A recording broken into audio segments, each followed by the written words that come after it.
Bonjour à toutes et tous qui êtes ici et qui nous suivez en ligne. Je vous propose que nous commencions, parce qu'on a un programme qui est assez dense. Et la question que nous posons aujourd'hui, c'est comment peut-on se passer de sa voiture au profit des transports en commun ou du vélo? Je ne suis pas sûr qu'il soit besoin de présenter ici les bénéfices pour la société, les bénéfices individuels de se passer de la voiture. Voilà. Mais à entendre certains discours, on aurait l'illusion ou l'impression que c'est une chose simple, ou plutôt que c'est quelque chose de simple partout, avec des solutions homogènes. On prend volontiers en exemple l'Île-de-France, qui est exceptionnellement dense en transport en commun, et si dense et si embouteillée que c'est la voiture qui est un drôle de choix, et tant les alternatives sont nombreuses. Mais la France n'est pas Paris, et c'est même pas un agrégat de grandes villes, c'est bien plus complexe que ça. Alors, qu'est-ce qui bloque dans cette France qui est diverse? Comment on peut penser cette problématique dans la diversité des géographies françaises? Et qu'est-ce qui serait le plus efficace? À quel coût? Avec quelles incitations? Et comment faire dans des zones, dans des géographies qui ont été construites pour l'usage de la voiture? Pour en parler aujourd'hui, donc à ma droite, Jean Coldefy, qui est directeur de programme à Mobile Impulse et président du conseil scientifique de France Mobilité. Catherine Bouteiller, qui est docteur en économie des transports et référente politique de mobilité chez Algoe. Et à ma gauche, Lily Munson, directrice de la stratégie chez NP2F et qui a travaillé longtemps à la mairie de Paris au cabinet de l'adjoint à l'urbanisme. Jean, je vous propose de commencer. Oui, merci Jonathan. Alors, la question sur les mobilités, elle est souvent abordée sous l'angle des comportements individuels. Et donc, il faudrait changer de comportement. Et je vous passe cette émission sur France Inter, donc une grande radio publique à grande écoute, une émission qui s'intitulait, une émission sans S, merci, La voiture, une drogue dure. Et donc, vous voyez que déjà, la manière dont on aborde le débat, c'est que ceux qui utilisent la voiture seraient donc des toxicomanes. Et d'emblée, on a, je pense, un petit biais de représentation de cette affaire-là, un biais qui est souvent le fait d'urbains de centres-villes de très grandes agglos, donc Paris, Lyon, qui représentent en fait 15% de la population. Voilà, il faut juste avoir ça en tête. Ceux qui n'habitent pas dans les centres-villes des grandes agglos, c'est 85% de la population. Donc on a quand même ce biais un peu de représentation avec la croyance que le monde qui m'entoure, c'est le monde, en fait. Et c'est un peu le problème que l'on a. Et donc, on a ce type d'affirmation. 15% des ménages n'ont pas de voiture, donc c'est possible de s'en passer. Donc, vous voyez, je vais vous le dire autrement en termes de statistiques. J'ai un sac de 100 billes, j'en tire 15 blanches. J'en déduis donc que les 85 autres sont forcément blanches. Ouais, c'est ça l'erreur de raisonnement. C'est ce qu'on appelle un biais de généralisation. Les 15% de gens qui se passent de voiture, ils habitent dans les centres-villes. Ce sont des étudiants, des pauvres et des cadres qui habitent dans le centre des très grandes villes, parce que c'est là où il y a des transports en commun. Alors, on a aussi ce qu'on entend souvent, 50% des déplacements en voiture sont inférieurs à 3 km. Donc, quand je travaillais à la métropole de Lyon, je peux vous dire qu'on entendait ça très souvent. Une aberration. Et ça provient d'un biais en fait, d'interprétation d'une statistique. Qu'est-ce qu'un déplacement? Un déplacement est défini par son motif. Donc là, je vous prends la situation du bon père de famille que je suis. Donc je pars de chez moi, je pose mes enfants à l'école, je fais 2 km. Je pars travailler, je fais 15 km. La moyenne des distances domicile-travail en France, c'est 17 km.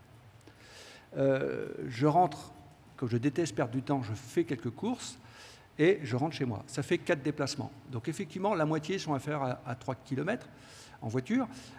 Mais croire qu'on peut casser les chaînes de déplacement est quand même quelque chose de tout à fait théorique. Et quand vous regardez sur une journée complète la manière dont sont répartis les déplacements, vous avez 6% des journées de déplacement en voiture sont inférieures à 10 km. Ça veut dire que 94% sont supérieurs à 10 km. Donc faites 10 ou 20 km de vélo par jour. J'en faisais 40 à une époque, donc je ne pense pas que ça soit généralisable. Et puis je rappelle que 20% des Français ont plus de 65 ans et 10% ont plus de 75 ans. Et que ça ne va pas s'arranger, cette stat. Donc voilà, on est quand même dans un univers où, si vous voulez, où ce qu'on voit autour de soi, on pense que c'est la réalité. Et j'aime bien ce dessin de Xavier Gors. Voilà. Il y a les faits et les opinions, ce sont deux choses très différentes. En tant que scientifique, je préfère m'attacher aux faits, quitte à ce qu'ils viennent contrecarrer des opinions bien ancrées. Ça se traduit aussi par ce type de dilemme qu'on nous propose. Donc Marine Tondelier, en juin 2023, déclare « On a un problème de rapport à la bagnole dans ce pays ». Et Emmanuel Macron lui répond 3 mois après, en septembre de la même année, « La bagnole, moi je l'adore ». Donc si vous voulez, il faudrait être dans la détestation ou l'adoration. Il n'y a rien entre les deux, quoi. C'est le tout ou rien. Cette espèce de monde binaire qu'on nous propose en permanence, qui est insupportable parce que vous savez bien, vous et moi, que la vie est compliquée, le monde est divers et qu'il faut peut-être s'attaquer à cette complexité. Et c'est ce que déclarait Bernard Shaw, prix Nobel de littérature et fondateur de l'école d'économie de Londres. Il disait ceci: à tout problème complexe, il existe une solution simple, claire, et il ajoutait, et fausse. Donc, ce n'est pas parce que les choses sont claires et simples qu'elles sont justes. Voilà, ça, notre cerveau est un peu feignant, donc il préfère ça, mais c'est souvent faux. Alors, je vais essayer maintenant, dans une slide, c'est extrêmement prétentieux, d'essayer de vous résumer 50 ans d'urbanisme en France. Donc, vous avez, après la Seconde Guerre mondiale, où la moitié de la population active était dans l'agriculture, on est passé à un monde industriel. Et ensuite, on a connu cette période de périurbanisation où des gens qui habitaient en ville se sont mis à 15-20 km de la ville en voulant se mettre un peu au vert tout en profitant des charmes de la ville et de la campagne. Voilà ce qu'on a appelé la périurbanisation, c'est-à-dire qu'on a eu un repeuplement des campagnes par les urbains, ce qu'on appelait à l'époque les rurbains, dans les années 70-80. Alors vous avez sur cette carte, sur 50 ans de création-destruction d'emplois en France, vous voyez en jaune on crée de l'emploi, en bleu on en détruit. Et donc, en jaune, vous voyez que ça se concentre essentiellement, les créations d'emplois, dans les métropoles. Pourquoi? Parce que dans un pays où vous n'avez pas une main-d'œuvre bon marché, si vous voulez, dans une économie ouverte, vous distinguer et vendre vos produits, il faut faire des produits que les autres ne font pas. Ça passe par l'innovation et la recherche. Et alors, ce n'est pas un scoop, les chercheurs et les ingénieurs ne se localisent pas dans le Larzac, mais plutôt dans les grandes villes. Et donc, c'est pour ça que ça se passe ici. C'est parce qu'il y a les ressources humaines qui sont là. Et en bleu, ça, c'est un phénomène qui est spécifiquement français. Vous voyez la désindustrialisation, 50 ans de désindustrialisation après le premier choc pétrolier, qui a surtout touché les villes moyennes. C'est un cas unique en Europe, dans l'Union européenne. L'autre cas, avant qu'il quitte l'Europe, c'était le Royaume-Uni. Et pourquoi? Parce que dès 1975, en fait, avec le premier choc pétrolier, on est le seul pays qui avons voulu soutenir à tout prix notre consommation. Et donc, quand les prix du pétrole ont fait x4,5 en 1975, on a augmenté de 20% le prix de l'essence sur les ménages et de 90% sur les entreprises.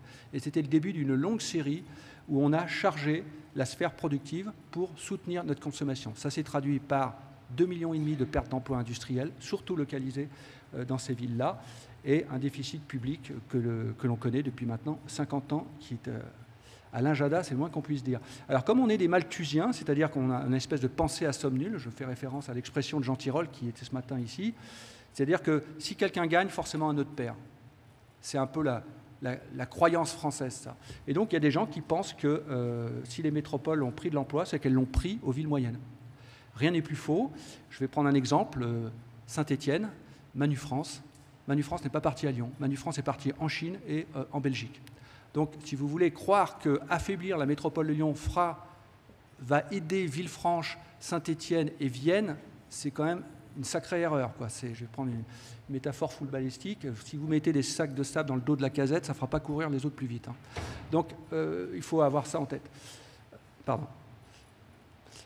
Deuxième point, ça a été l'augmentation, multiplication par 3 des prix de l'immobilier en 20 ans au centre et en couronne. L'attractivité en ville, ça fait monter les prix. On a envie d'être en ville, hein.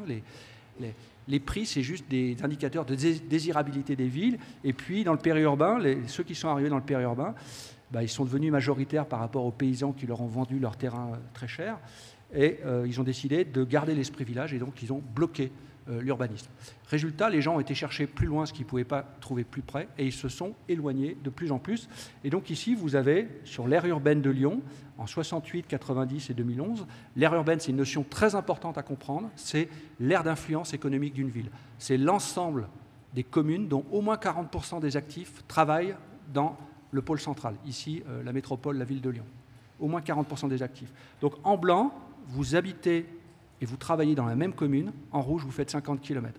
C'est un phénomène qui n'est pas spécifique à Lyon, que vous trouvez partout en France, et j'allais dire pratiquement partout en Europe et dans le monde. Donc on a une augmentation des flux depuis l'extérieur. Notre problème, c'est que notre système de transport public n'a pas accompagné cette mutation lente mais profonde qui fait qu'aujourd'hui, l'essentiel des trajets d'accès à la ville se font en voiture. Donc ici, vous avez la carte des trajets en France un mardi de novembre. C'est des travaux qu'on entreprend. Donc vous voyez très bien la polarisation sur les villes, en particulier sur Paris. Donc j'ai enlevé les flux longue distance. Donc on voit très bien comment ça se passe. Je rappelle, 93% de la population est polarisée par le travail sur les villes, mais 50% seulement y vivent. Et pour un habitant en centre-ville, j'en ai un autre en banlieue et j'en ai 2 autres dans le périurbain. Donc en fait, les habitants de Lyon sont ultra minoritaires dans une aire urbaine. Voilà. Pourtant, c'est eux qui dictent le là un peu sur la compréhension de ces phénomènes. Voilà. Et donc ça nous conduit à ceci. Vous avez ici les kilomètres réalisés par ménage en voiture par an. Et donc vous voyez que pour les aires urbaines de plus de 700 000 habitants, le cas de Lyon, on fait dans la commune centre, dans la ville de Lyon, 7 500 km par an en voiture. Vous habitez dans le périurbain de Lyon, vous en faites plus de 16 000, 2,5 fois plus. C'est pas que les gens sont accros à la voiture, c'est qu'en fait, il n'y a pas assez de transport public. Voilà. Je vais aller directement au but. Sur Lyon, vous avez 220 000 navetteurs et vous avez 55 000 places dans les TER. Ça n'a pas changé depuis 10 ans. C'est quelque chose que, voilà, ça n'a pas changé depuis 10 ans, c'est toujours le même chiffre. Et donc, il ne faut pas s'étonner qu'il y ait 200 000 voitures qui rentrent chaque jour sur l'agglomération. L'essentiel des voitures qui roulent dans les centres-villes viennent de l'extérieur. Alors, vous voyez, donc, plus de vélos égale moins de voitures. Donc ça fait partie des simplismes aujourd'hui. Et donc, je vous mets la distribution des kilomètres parcourus en voiture. Donc, vous voyez que si vous demandez à 86%, 84% de la population de prendre le vélo, ça va être compliqué parce qu'il va falloir qu'ils fassent vraiment beaucoup de kilomètres. Donc, je vois qu'au premier rang, il y a des gens qui sont affûtés apparemment sur le vélo, mais tout le monde n'est pas comme ça. Et puis, on a aussi des contraintes, on a des choses lourdes à transporter. Il y a des tas de gens qui enchaînent les petits trajets, etc., etc. Donc, c'est un petit peu une vue de l'esprit. Par contre, le vélo conjugué avec les transports publics, ça pourrait faire la chose, ça pourrait faire l'affaire, puisque le vélo, effectivement, c'est très bon pour la santé, ça ne prend pas d'espace public, ça ne coûte pas cher, mais ça ne permet pas de faire des grandes distances, c'est quand même le sujet. Voilà. Donc, quand vous regardez les 34% des émissions des transports, il y en a 18% sur la voiture. Ces 18% se répartissent comme si vous avez la moitié de ces émissions, donc 9% des émissions de la France, c'est les liens entre les agglomérations et les territoires périurbains et les liens entre les agglomérations et les villes moyennes. C'est la moitié. C'est là-dessus qu'il faut porter l'effort. Dans les villes-centres, les origines-destinations, les déplacements au sein des villes-centres, c'est 0,5% des émissions, donc c'est extrêmement faible. Je dis que le boulot est fait, mais on ne parle que de ça. Alors qu'en fait, la question, c'est comment je connecte les métropoles, les grandes agglomérations avec leur territoire environnant, et c'est le vrai sujet. Alors je rappelle quand même la préférence des individus pour les gains de temps. Donc on a fait des routes, ça n'allait pas assez vite, on a fait des autoroutes. On a fait des trains, ça n'allait pas assez vite, on a fait des TGV. Maintenant, on fait des autoroutes à vélo. Moi, j'ai vécu ça quand j'étais en service à la métropole de Lyon, des gens qui venaient nous voir pour dire c'est bien les pistes cyclables, mais il faudrait des pistes cyclables pour les gens qui roulent vite à vélo. Parce que c'est vrai, quand vous êtes un cycliste, et j'en suis un, qu'est-ce qui ennuie le plus un cycliste? C'est un autre cycliste. Vous voyez, ça ne va jamais assez vite, en fait. Sauf qu'en ville, l'espace public est rare, donc c'est pas si simple. Et je montre ceci qui explique tout. Même pour les piétons, les gains de temps pour quelques secondes, on va quand même préférer ça. Effectivement, dans un monde où vous n'êtes pas dans la subsistance, la question du temps, c'est juste le critère essentiel pour choisir votre mode de transport. Donc, sur ces liens entre agglomération périurbain et les aires urbaines, il va falloir qu'on déploie beaucoup plus de transports publics avec des parcs relais.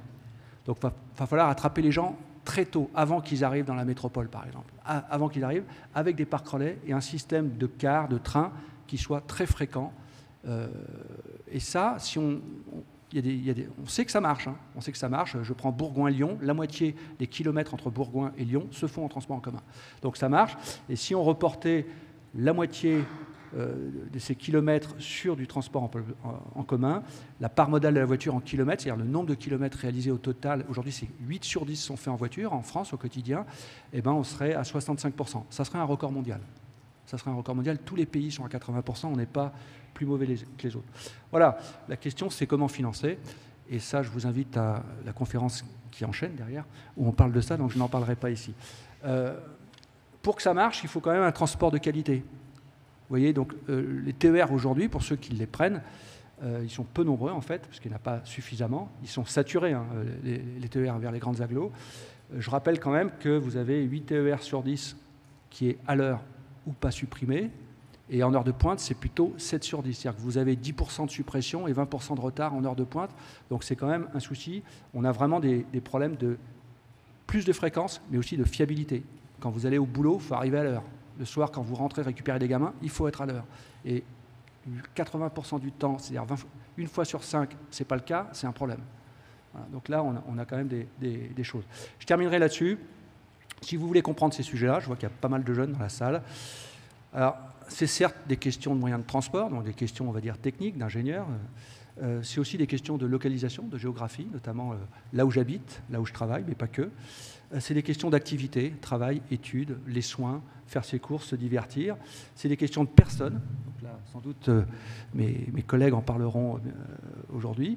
Et puis, c'est des questions aussi de jeu entre les acteurs publics et privés. Donc, si vous voulez comprendre les mobilités, il faut faire de l'économie, de la psychologie, du marketing, de la sociologie, de la géographie, etc. C'est passionnant, donc j'invite les jeunes à investir le sujet. Si vous voulez comprendre une société, il faut comprendre les mobilités. Je vais le dire autrement, vous voulez détruire une société, vous détruisez la mobilité. Ce qui est essentiel dans cette affaire-là, au-delà de la question du report modal, au-delà de la question du carbone, c'est comment j'assure l'accès à la ville. Ça, c'est essentiel. Comment, si vous détruisez, si vous abîmez ce lien entre la ville et les territoires environnants, vous abîmez la cohésion de la société. C'est vraiment important. Et donc, le rôle d'un élu, ce n'est pas de virer la voiture, c'est comment j'assure l'accès à la ville. C'est-à-dire comment je permets à des gens de se déplacer dans des temps et à des coûts raisonnables pour tous, que ça soit démocratique, en économisant en ville l'espace public, qui est rare, en évitant les émissions de CO2 et avec des modèles économiques soutenables. Voilà. Je terminerai sur cette citation, s'il veut bien. Voilà. Einstein disait ça. Si vous voulez résoudre un problème, si vous avez 1 heure pour le résoudre, passez l'essentiel du temps à le comprendre. Voilà. Et donc, je dis aux jeunes, Philippe Aghion, le prix Nobel, déclarait il y a quelques jours qu'il était effaré du niveau des débats à l'Assemblée nationale. Il se rendait compte que les élus ne lisaient pas. Internet, c'est très bien.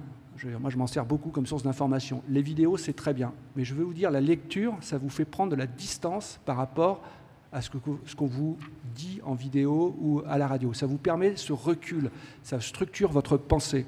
Si vous voulez progresser, il faut lire. Vraiment, j'insiste là-dessus. Il faut lire. Si vous voulez rendre le monde meilleur, il faut le comprendre. Et pour le comprendre, il faut lire. Et c'est une tâche sans fin de comprendre le monde. Donc, je vous invite vraiment, jeunes et vieux d'ailleurs, à investir le sujet. Merci.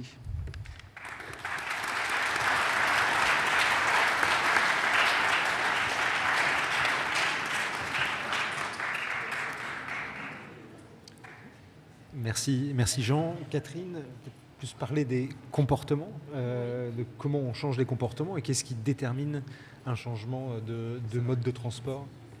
Je vais démarrer en vous parlant des différents choix modaux, comment on détermine le choix modal, son choix modal.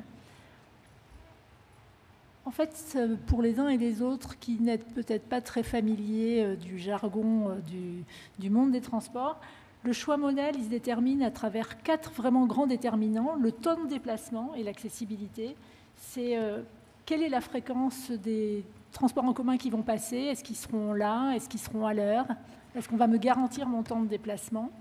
Donc le temps de déplacement est vraiment très important dans la détermination du choix et on va revenir dessus ensuite. Il y a le confort de mon mode de transport.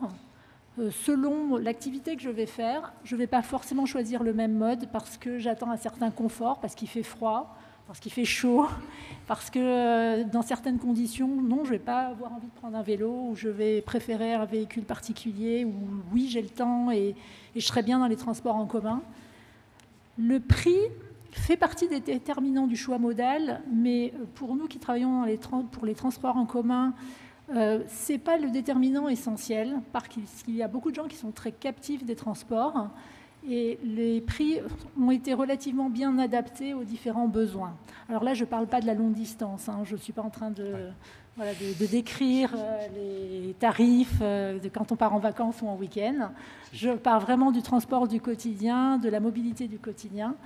Et Jean l'a évoqué, mais il y a les habitudes. Ce qu'on appelle les habitudes, c'est tout ce qui est autour des activités chaînées. Alors, il a expliqué les siennes, mais il y en a bien d'autres, des activités chaînées. Et il y a une logique résidentielle. En général, dans des foyers, il y a plusieurs personnes, il y en a 1 ou 2 qui ne vont pas forcément aller au même endroit travailler ni étudier.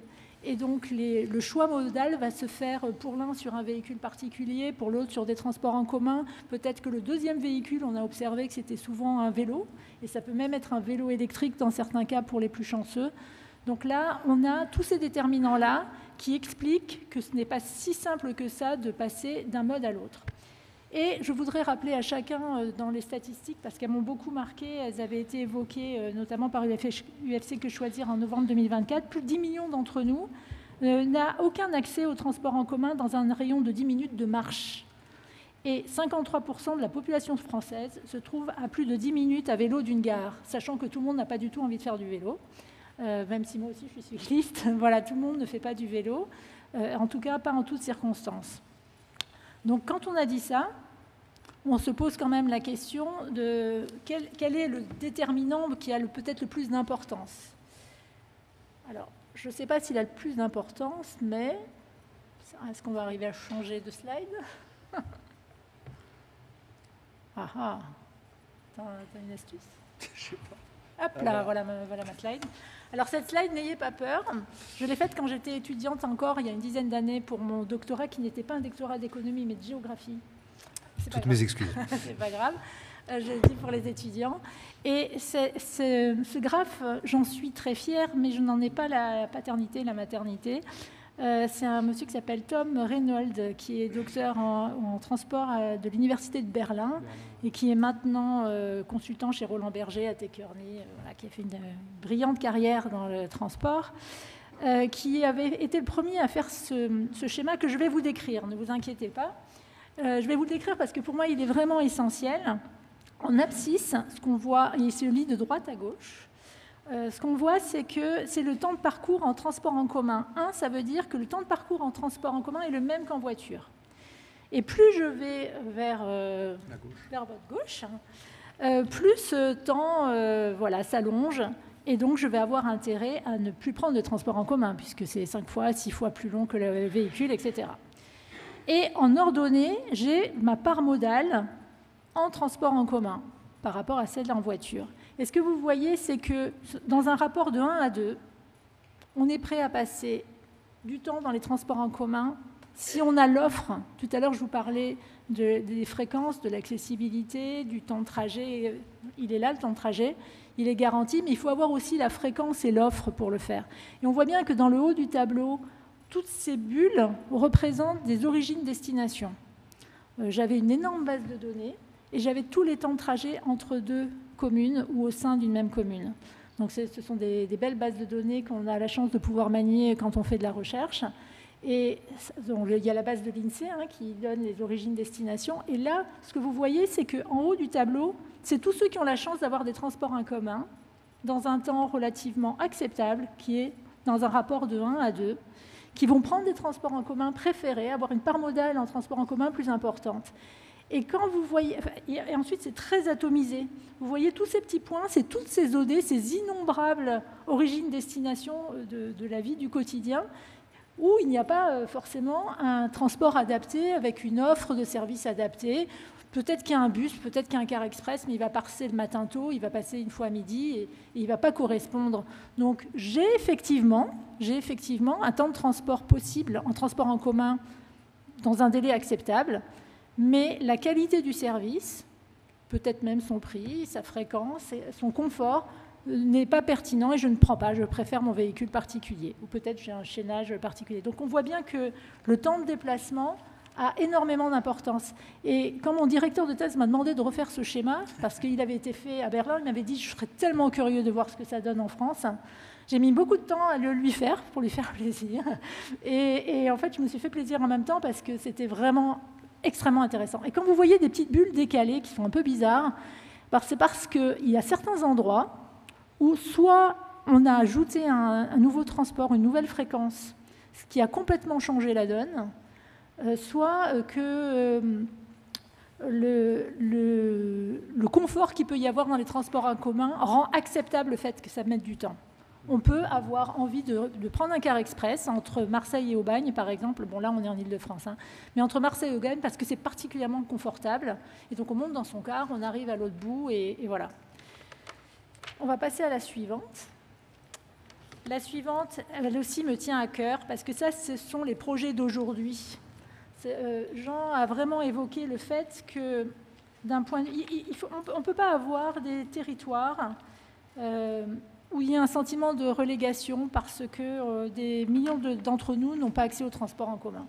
C'est le cas, il ne faut pas se leurrer. Il y a des territoires de non-densité, il y a des territoires d'influence. Là, vous avez un focus sur la métropole de Lyon, sur ce qu'on appelle l'étoile ferroviaire lyonnaise, avec les axes structurants ferroviaires. Et aujourd'hui, vous avez peut-être entendu, soit les étudiants, soit les autres personnes dans la salle ou à distance, parler des SERM, les services express régionaux métropolitains. Alors, je voudrais quand même qu'on rappelle ce que c'est, parce que vous le connaissez peut-être sous le format RER métropolitain, qui a été introduit par un rapport du Conseil d'orientation d'infrastructure en 2018, donc ça remonte déjà. Et pourtant, le décret d'application de la loi est plutôt récent, puisque la loi a été promulguée le 27 décembre 2023. Et je vous lis exprès ce que c'est que cette loi et les contours de l'offre. On attend d'un service express régional métropolitain qu'il intègre la mise en place de services de transport routier à haut niveau de service, cyclables le cas échéant, de services de transport fluvial, de covoiturage, d'autopartage, de transport guidé et la création ou l'adaptation de gares ou de pôles d'échange. Ce qu'on appelle un SERM, ce n'est pas que l'étoile ferroviaire. On voit bien, ça a une forme d'étoile. Et tout à l'heure, sur les schémas, sur les cartes qu'a montré Jean, on voyait bien toutes ces étoiles qui font la métropolisation et qui font les flux entre les périphéries et les centres urbains. Mais elles sont dans les deux sens. Il y a aussi des gens des centres urbains, de première couronne, qui vont vers l'extérieur travailler. Nous, on a la plaine de l'Ain, voilà, qui est très attractive. Il y a des zones attractives tout autour des centres urbains. Et c'est dans les deux sens que ça fonctionne. Aujourd'hui, il y a 26 projets de SERM en France.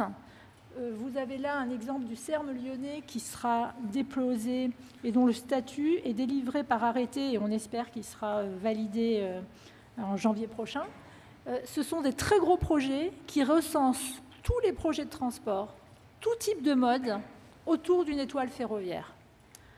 Ce sont des projets à plusieurs millions, plusieurs milliards, parce que derrière, on est en train d'imaginer finement, avec les élus de chacune des communes qui font l'aire d'influence, la première couronne et la deuxième couronne, autour de ces étoiles ferroviaires, les transports dont ils ont besoin, les pistes cyclables dont ils ont besoin, quels sont les cars express qui correspondent le mieux à la demande, quels sont les parkings qui sont saturés, quels sont les parkings qui sont à construire, est-ce qu'il faut les barriérer pour laisser l'accès aux gares à certains, avec des enjeux qui sont incroyables, parce que vous avez sur certaines communes pas de gare, et pourtant ces communes-là, leurs habitants vont à la gare tous les jours. Mais les gares ne sont pas sur le ressort de la collectivité sur laquelle ils habitent. Or, ces transports sont vitaux pour eux. Et pour nous aussi, hein, d'ailleurs, parce que on est dans les deux sens, en fait. Et ce qu'on s'aperçoit aujourd'hui, c'est qu'on ne se pose pas de la question de est-ce que je prends ma voiture ou pas, c'est quelle est l'alternative, à quelle heure, comment, quelle fréquence, pourquoi. Ce que vous voyez en vert, c'est des intentions pour passer à un train tous les quarts d'heure en première couronne. J'en disais tout à l'heure qu'on est très loin, hein, on est très loin d'avoir un niveau de performance du RER métropolitain, ici comme ailleurs, comme sur les 26 autres SERM. C'est pour ça que ce sont des projets très conséquents pour la mobilité à venir. Et puis en bleu, on a un train toutes les demi-heures. Et il y a énormément de projets qui sont liés, je vous dis, à l'aménagement autour de ces gares. Je ne sais pas où j'en suis au niveau temps, mais j'ai quelques minutes. Voilà, pour passer peut-être à la suivante. Hop. Et la dernière. Donc, est-ce si simple, hein, c'était la question de cette conférence. Non, ce n'est pas si simple. Parce qu'il y a une multitude de modes. Aujourd'hui, on ne se pose pas la question, je prends ma voiture ou j'y vais en bus. Hein. On se pose la question, c'est je prends ma voiture ou quelle est l'alternative? Sur quelle application je regarde à quelle heure part le prochain bus ou le prochain car? Combien ça va me coûter? Combien de temps je vais mettre? Je ne sais pas si vous êtes familier de l'utilisation des applications. Alors, il y a la moitié de la salle, je pense, qui maîtrise très très bien les applications qui permettent de savoir exactement quel bus part à quelle heure pour aller où. Il y en a d'innombrables. Il y a d'innombrables services qui vous permettent d'affiner, mais il y en a une qui existe depuis près de 15 ans, qui est australienne, et qui s'appelle Rome to Rio. Et je vous encourage à aller regarder Rome to Rio, parce que c'est quand même incroyable. Vous pouvez regarder n'importe quoi, Chaponneau, Limonet, vous pouvez regarder Givors, Brinda, et vous allez avoir toutes les alternatives possibles, y compris des taxis auxquels vous pouvez téléphoner, mais vous avez toutes les alternatives possibles. Et vous allez voir que le choix modal, en fait, à la fin, il va se faire sur le temps de trajet. Et le prix, parce qu'on voit bien que ça peut être peut-être plus rapide en taxi, mais c'est complètement inabordable. Et puis, on voit aussi les différentes étapes, les différentes ruptures de charge qu'il y a à avoir pour utiliser certains transports en commun. D'où l'intérêt de réfléchir les cars express, de réfléchir les rabattements. Donc, comment on fait ? On recueille les besoins du public avec beaucoup de consultations des élus, des gens qui sont plus près du terrain, surtout des techniciens en mobilité qui sont plus près du terrain. On essaye au maximum, tous les ingénieurs ferroviaires et autres travaillent sur les fréquences, la régularité, essayer d'améliorer le service. Et puis, il n'y a pas que le ferroviaire, il y a ceux qui font du covoiturage au haut niveau de service, qui vont proposer des nouveaux services et des applications pour pouvoir avoir accès à ces offres. Accompagner les publics spécifiques dans les choix, parce que c'est quand même relativement complexe aujourd'hui de trouver le bon mode au bon moment. Et c'est tellement plus simple aussi de garder ses habitudes, quelles qu'elles soient. Inciter et encourager les comportements adaptés. Il y a un certain nombre de challenges qui sont faits chaque année. Ils ont de plus en plus de succès auprès des salariés, des étudiants, des challenges mobilité. Et puis, continuer de s'informer et de faire progresser l'offre. Merci.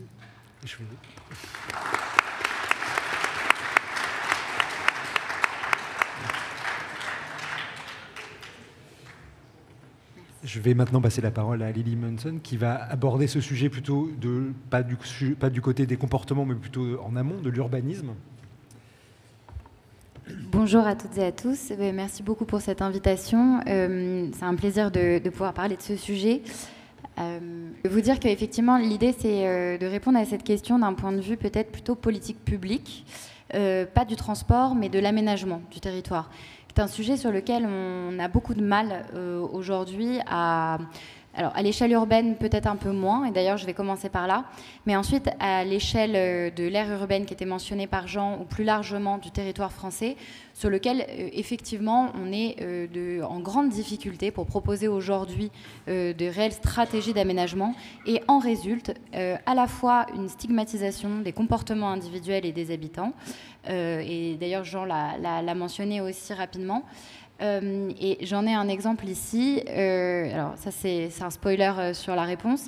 Là, c'est mon exemple. C'est-à-dire que la ville de Paris, et donc moi-même ayant travaillé pendant un certain temps, donc je prends cette critique pour moi, on a lancé des consultations et des concertations auprès des habitants sur tout un certain nombre de sujets, dans une logique de démocratisation aussi et de participation renforcée. En l'occurrence, là, vous avez une affiche qui est quand même un tout petit peu caricaturale. C'est-à-dire qu'on peut considérer que les SUV n'ont pas tout à fait leur place dans des centres denses urbains. Mais enfin, pour autant, là, vous voyez la voiture, il y a écrit méchant, quoi. Enfin, c'est assez clair. Et par ailleurs, vous remarquerez comme dans la formulation, c'est quand même une vraie leçon de communication publique. C'est pas pour ou contre les SUV, c'est plus ou moins de SUV. Donc, il faut quand même y aller pour aller voter pour plus de SUV. Enfin, je veux dire, là, concrètement, on est triangulé sur le fait d'avoir forcément tort, quoi. C'est intéressant parce que, du coup, on voit bien que les centres urbains, aujourd'hui, ont fait quand même de cette politique de anti-voiture vraiment une marque presque fondamentale de leur ADN. Et pour ma part, et il me semble absolument évident, Jonathan, vous disiez en introduction que c'était pas forcément nécessaire de rappeler voilà, tous les bienfaits et tous les bénéfices du fait de supprimer la voiture de nos centres urbains. Mais quand même, il faut se rappeler que c'est un débat, et là, on est quand même à quelques mois des élections municipales, qui continue à animer et à diviser les élus. Et on le voit, bien que d'ailleurs aujourd'hui il y a eu une politique assez forte sur la réduction de la place de la voiture en ville, alors pas toujours bien fait. Mais pour autant, il y a encore des élus et des décideurs politiques qui souhaitent et qui vont faire campagne sur le fait de repartir en arrière, donc de réouvrir des voies de circulation rapides et ou très larges pour la circulation. Est-ce que c'est le symptôme d'un échec dans la façon dont on a conçu nos politiques publiques, ou est-ce que c'est fondamentalement un projet politique? Ça, c'est un autre débat que je n'ouvrirai pas ici, mais qui, je trouve, en fait, n'était pas si lointain et qui mérite quand même, du coup, pour moi, d'un point de vue politique publique, de rappeler effectivement ces externalités positives. Bon, sur la qualité de l'air, c'est évident, et en tout cas, aujourd'hui, je pense que le cadre parisien l'a démontré sur voilà, ce que ça pouvait provoquer de véritablement positif pour la santé environnementale et pour la durée de vie des habitants. Sur les sujets aussi de commercialité, on le voit d'ailleurs, il y a beaucoup de villes en Italie qui ont été très précurseurs sur ce sujet et qui ont connu des difficultés, notamment dans les cœurs piétons au regard de la commercialité, mais qui pour autant n'ont pas pâti d'une désertification et qui ont gardé énormément en fait, de fréquentation et donc aussi de commercialité pour tous les petits commerces de centre-ville. C'est des démonstrations qui ont été faites et je vous invite à aller voir une étude de la Pure qui est très intéressante sur ce sujet, puisqu'il y a eu des grosses réflexions à Paris, notamment sur des rues emblématiques. Je ne sais pas à quel point vous connaissez Paris, mais sur la rue de Rivoli ou sur la rue de Rennes, qui sont deux axes commerçants vraiment stratégiques et sur lesquels il y a eu des fermetures de magasins les uns après les autres. Post-Covid, et lié d'ailleurs à des évolutions, notamment avec le e-commerce. En ce moment, nous sommes dans une bataille homérique à Paris sur l'intégration de Shein, la marque de fast fashion au BHV, c'est l'actu chaude du moment à Paris. Mais en tout cas, ce qu'on remarque, et les tendances ont été confirmées, c'est que le retrait de la place de la voiture n'a pas un impact ou une corrélation directe sur les difficultés commerciales afférentes, et je pense que c'est un sujet d'importance. Évidemment, sur le fait qu'on gagne de la place, puisque aujourd'hui, une voiture, il faut imaginer quand elle est stationnée sur l'espace public, et c'est 80% de son temps de vie, en fait, elle occupe un espace qui est du coup inutilisable, et dans des villes aussi denses que Paris ou Lyon, ça a évidemment des incidences sur ce qu'on peut faire ensuite de cet espace public. Donc là, en l'occurrence, c'est une rue aux enfants, mais il y a énormément d'autres usages, et je pense aussi notamment aux terrasses éphémères qui ont pu voir le jour à Lyon d'ailleurs et à Paris. Tout ça pour dire que par moment, et effectivement, je pense que les politiques publiques ont eu tendance, à stigmatiser les utilisateurs de la voiture, et je te rejoins entièrement, Jean, sur ce point. Ils ont eu également tendance à caricaturer le débat, et à Paris à s'enorgueillir d'une politique environnementale absolument formidable. Toujours est-il qu'effectivement, ça a rendu beaucoup plus difficile les déplacements en ville. Mais par ailleurs, ça s'est fait au prix et à un certain coût, et ça ne s'applique pas partout. Et je pense que c'est très important de le voir, et je repars de cet exemple parce que pour moi, il raconte beaucoup. La rapidité, évidemment, et la fiabilité des lignes de transport en commun, ça, je n'y reviens pas, ça a été très bien démontré par mes camarades. La multimodalité qui a été également avancée, c'est-à-dire se dire, en fait, même si là, je ne peux pas aller d'un point A à un point B de cette façon, je vais pouvoir en fait, cumuler différentes options.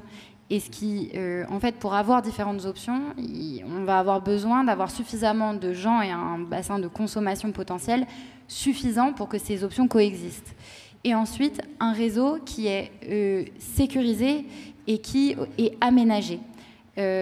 Typiquement, pour donner un chiffre, le plan vélo à Paris aujourd'hui, ça a été 250 millions d'euros d'investissement, ce qui est quand même colossal, et qui par ailleurs ne s'est pas fait sans heurts. C'est-à-dire que, je ne sais pas si vous vous souvenez, mais en 2020, la maire de Paris s'est dit qu'elle allait utiliser le moment le plan d'urgence qui épargnait les municipalités sur le fait qu'elles pouvaient mettre en place des dispositifs dans l'espace public en dérogeant tout un tas d'autorisations.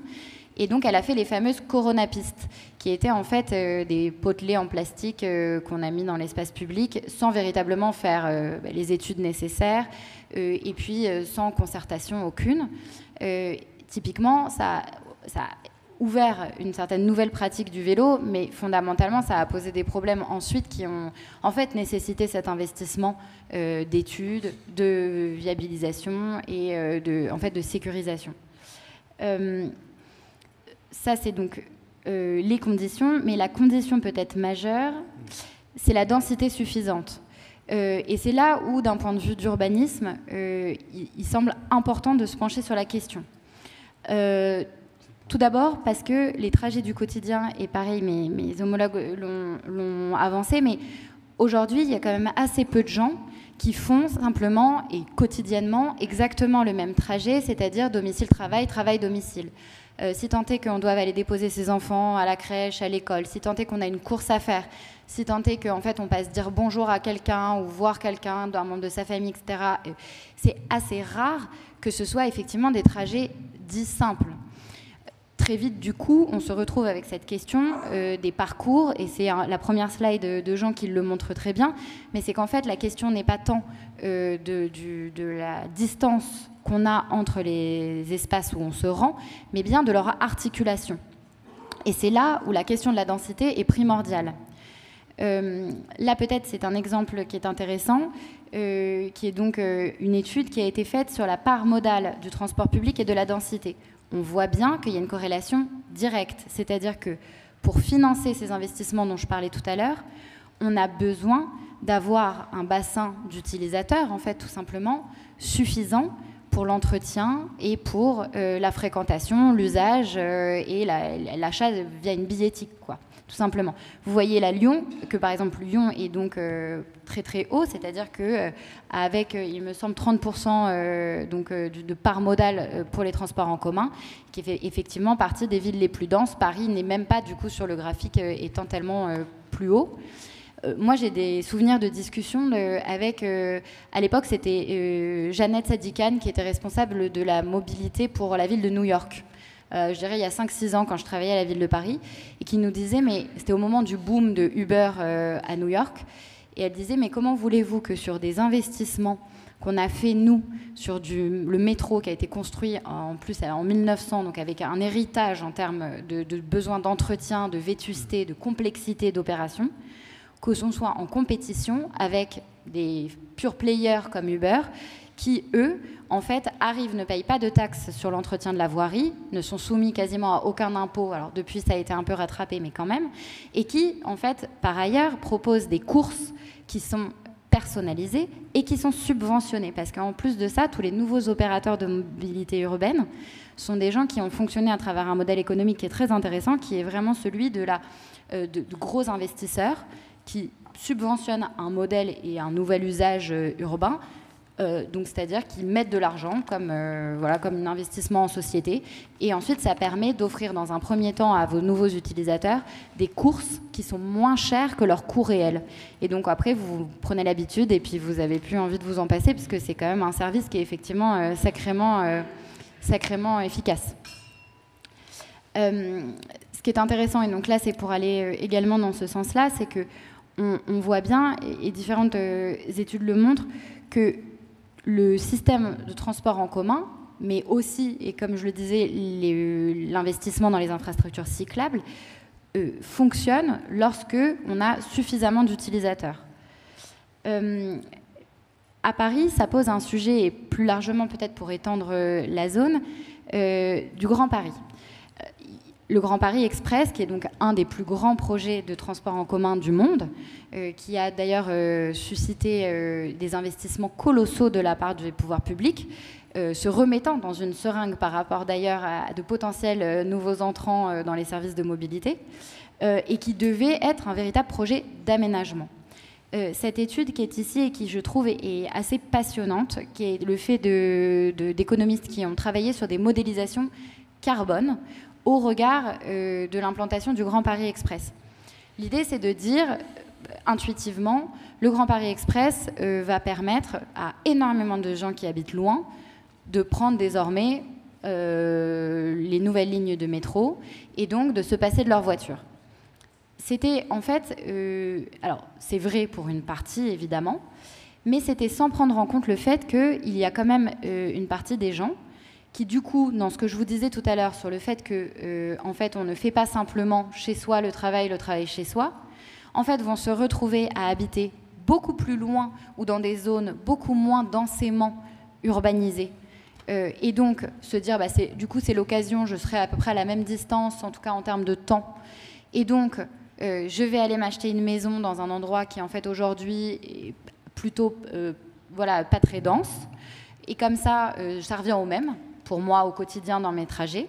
Seulement que, habitant, du coup, dans cet endroit-là, où la boulangerie la plus proche est en vérité à 10-15 minutes de voiture et on ne peut pas y accéder à pied ou en vélo, on se retrouve avec une démultiplication et en fait une sorte d'élargissement de la consommation foncière et d'usage motorisé quotidien pour aller faire ses courses, pour aller chez le médecin ou je ne sais quoi. Et donc on voit bien que là la question dans la diffusion en fait des émissions de gaz à effet de serre et d'impact carbone plus large, puisque là il y a aussi la question de la consommation foncière, c'est en réalité quel est le mode de vie et quel est l'environnement urbain que vous proposez aux habitants. Et donc, ça a été la grande question il y a quelques années qui était très à la mode en urbanisme sur la ville du quart d'heure, en disant la promesse qu'il faut faire en tant qu'urbaniste et en tant que politique publique, c'est un certain nombre de services du quotidien à proximité, à moins d'un quart d'heure à pied ou en vélo, afin de justement pouvoir permettre aux gens un mode de vie décarboné. Donc là, vous pourrez aller regarder l'étude peut-être plus en détail, mais effectivement, et d'ailleurs on le voit, pour passer et pour décrocher de l'usage de la voiture, ce qui est déterminant, c'est en fait son environnement urbain immédiat. C'est de pouvoir se dire, je peux aller faire ce que j'ai à faire dans mon quotidien sans prendre la voiture. Et pas uniquement le domicile-travail. Et ça, je pense que c'est quelque chose d'absolument essentiel, puisque ça permet de guider les politiques d'urbanisme vers la création de quartiers qui répondent en fait à ce besoin assez basique.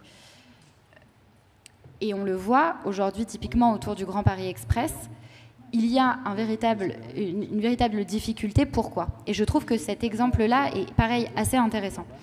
Comme c'était pensé comme un projet d'aménagement, on s'est dit on va créer des ZAC, des zones d'action concertées, avec le sujet des quartiers de gare. Donc autour des gares, on va réussir à faire du développement urbain pour justement recréer ces espaces de densité, avec tous les services et du logement. En réalité, on s'est retrouvé dans quelque chose de difficile, c'est-à-dire que ça a commencé à avoir un certain essor, mais la compétence d'urbanisme étant restée aux maires, donc aujourd'hui les maires sont ceux qui délivrent les permis de construire et qui autorisent les projets urbains, ils se sont quand même retrouvés dans une certaine difficulté puisque en fait la population et les débats publics aujourd'hui sont assez défavorables à la densité, avec l'inquiétude des riverains de la défiguration de leur mode de vie et de leur cadre de vie. On se retrouve du coup avec une sorte de paradoxe, c'est-à-dire, on va dire, l'État qui investit des milliards dans le fait de créer de nouveaux quartiers accrochés à des modes décarbonés, et des collectivités territoriales qui, elles, bloquent les projets d'aménagement, qui demandent systématiquement aux ZAC et aux aménageurs de réduire la voilure et de ne pas créer le programme tel qu'il avait été annoncé pour ne pas se retrouver en difficulté dans le cadre de politiques municipales et de prochaines élections. Et donc, avec des objets urbains qui se retrouvent, alors même que le GPE n'a pas encore été livré, dans des dynamiques et soumis à des projets de revitalisation, donc avec l'État qui réinvestit à nouveau pour essayer de véritablement impulser ces projets. Et on voit là, pour moi, tout le paradoxe en fait, de cette question qu'on n'arrive pas à traiter aujourd'hui en France. Et je me garderai bien de trouver des solutions pour aller aussi dans le sens de ce que dit Jean. C'est-à-dire que là, je pose des questions. Mais en tout cas, on voit bien qu'il y a une difficulté majeure à penser la question des mobilités, du projet urbain, des territoires qu'on souhaite développer et du cadre de vie. Voilà, je vais peut-être terminer là-dessus, puis après on pourra débattre de ces sujets.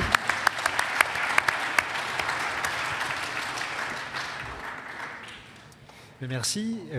Maintenant, place à vos questions dans la salle et en ligne. Je les reçois et je vais peut-être commencer par la salle. Honneur à ceux qui sont ici présents.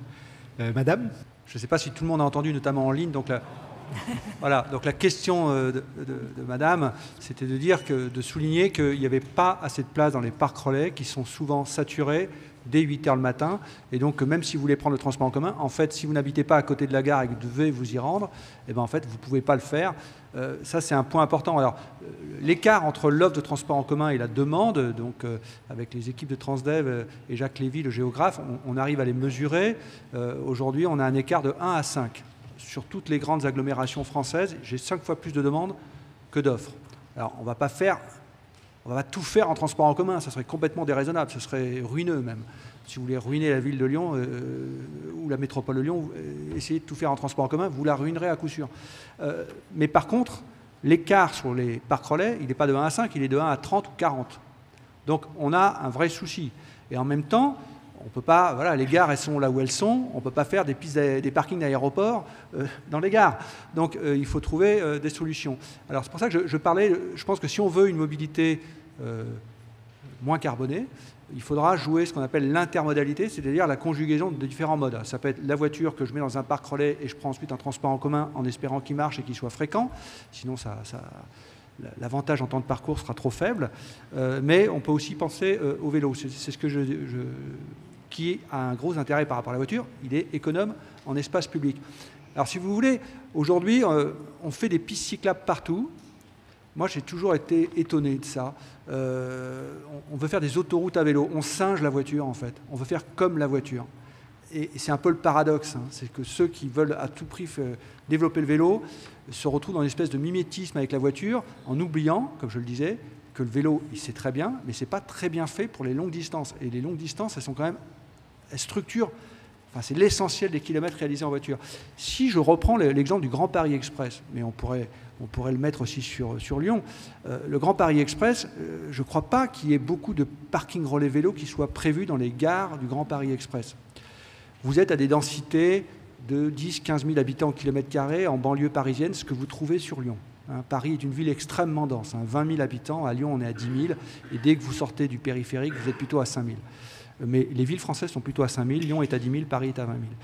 Si vous faites une accessibilité comme c'est prévu à 15 minutes de la gare, 15 minutes à pied, c'est 1 km. 15 minutes à vélo, c'est 4 km. Voilà. Pi R2, la surface, c'est le carré du rayon. Pour une densité équivalente, vous avez 16 fois plus de personnes si vous mettez des parkings relais vélo correctement dimensionnés, 16 fois plus de personnes qui sont à 15 minutes des gares, j'allais dire, de banlieue ou de périphérie. Alors, je vous donne un exemple. Bâle, c'est une aire urbaine de 400 000 habitants. C'est 4 fois plus petit que la métropole de Lyon. Leur parking relais vélo à la gare de Bâle, il est de 3300 places. Vous voyez, je ne suis pas sûr qu'on ait des gares relais de 3000 à 4000 places des parkings relais de vélo dans 3 000 à 4 000 places dans les gares du Grand Paris Express. Mais c'est ce qu'il faudrait faire. Plutôt que mettre de l'argent dans des pistes cyclables, des autoroutes à vélo, comme si on allait faire 30 km par jour, ce qui me paraît pas très raisonnable, enfin pas très réaliste en fait. C'est surtout là-dedans, dans ces équipements-là qu'on devrait investir. Alors après, tout le monde ne peut pas faire de vélo, donc il faut aussi garder des places pour les voitures, mais c'est une des parties de la solution. Alors j'ai une question dans la question, pour vous tous, cette question de l'addition des modes de transport, pas seulement transport en commun, pas seulement vélo, mais faire des morceaux de trajet qui soient les plus efficaces en fonction de sa situation. Est-ce que c'est quelque chose de nouveau dans ce qui est pris en compte par les politiques publiques, et je pense notamment au CERM, ou est-ce que c'est quelque chose qui existait avant? L'intermodalité. Oui. Je veux bien répondre. Bon, c'est quelque chose qui est quand même mieux pris en compte. Ça existait avant, mais pas avec la diversité d'offres de services qu'on peut connaître aujourd'hui. Aujourd'hui, il est acquis qu'on peut arriver sur une gare ou un parking relais en covoiturage, par exemple, en covoiturage dynamique. Les covoiturages dynamiques qui sont organisés, il y a des covoiturages qui sont organisés par communauté aussi, entre différents bassins d'emploi, avec des entreprises qui utilisent des plateformes et qui veulent que leurs salariés, s'ils arrivent en covoiturage, puissent se garer au plus près. C'est relativement nouveau qu'on ait cette diversité de modes de transport et de chaînage.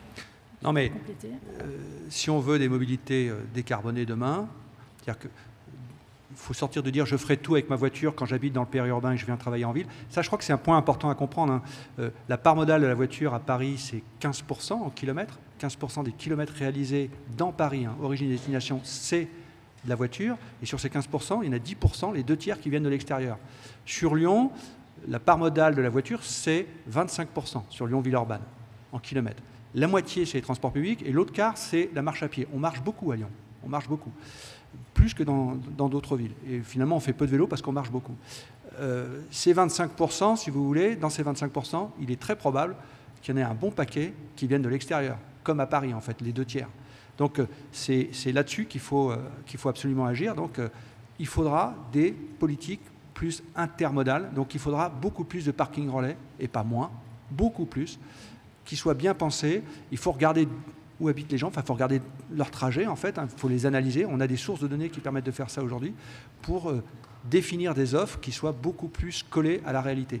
Ça, c'est un peu le problème de nos politiques aujourd'hui. On se dit, bah voilà, on va faire une piste cyclable, on va faire un parc relais, normalement, ça marche, quoi. Bon, c'est un peu court. C'est un peu court. On devrait investir beaucoup plus dans la connaissance fine des mobilités. On a des outils numériques qui permettent de le faire aujourd'hui. On les mobilise, je pense, pas assez pour avoir l'offre au bon moment, au bon endroit, et qui correspondent à nos capacités de financement. Il faut quand même se dire ça aussi. Quand vous passez de la voiture au transport public, vous passez à un financement par les ménages, par les personnes, à un financement public. Donc vous voyez, l'état financier du pays fait qu'il faut quand même savoir qu'aujourd'hui, l'usager couvre une part, une fraction des coûts de fonctionnement. À Lyon, on est à 50%, ce qui est record de France. Mais ça a baissé de 10 points depuis quelques années. C'est-à-dire que sur Lyon, dès que quelqu'un prend un métro, un bus ou un tramway, il faut rajouter grosso modo 50 centimes de la collectivité pour équilibrer. Ailleurs en France, en moyenne en France, c'est 2 euros. 2 euros. Donc ceux qui veulent couvrir la France de transport public, il faut juste se dire qu'il va falloir financer tout ça. C'est en fait infinançable. Donc il faut... Voilà, moi je pense toujours... à cette phrase d'Aristote qui, dans ces temps très binaires, me paraît... Voilà. La vertu se situe au milieu entre le manque et l'excès. Voilà. On est ou dans le manque ou dans l'excès, mais il faudrait quand même qu'on soit un peu plus au milieu, quoi. J'aimerais répondre à ce que vous venez de dire. C'est absolument atroce. Comment vous pouvez parler de dire qu'un cycliste ne peut pas faire plus de 30 km ou cracher sur les cyclotouristes qui traversent Lyon, qui viennent de Hollande, en vélo, qui vont à la mer. Alors là, franchement, vous faites partie sûrement d'un lobby voiture. Si vous voulez vous passer de la voiture, vous stoppez les voitures avant la ville, vous mettez en place des parkings et automatiquement, les personnes vont marcher, utiliser d'autres moyens, les transports en commun, du vélo, de la trottinette. Alors arrêtez de penser automatiquement qu'il faut absolument la voiture pour se déplacer. Voilà. Alors, je vais vous répondre. Alors, je faisais 40 km par jour de vélo quand je venais travailler à la métropole de Lyon. Et donc, vous êtes l'illustration parfaite de ce que je viens de dire. La vertu se situe au milieu entre le manque et l'excès. Ouais, je fais l'excès. C'est...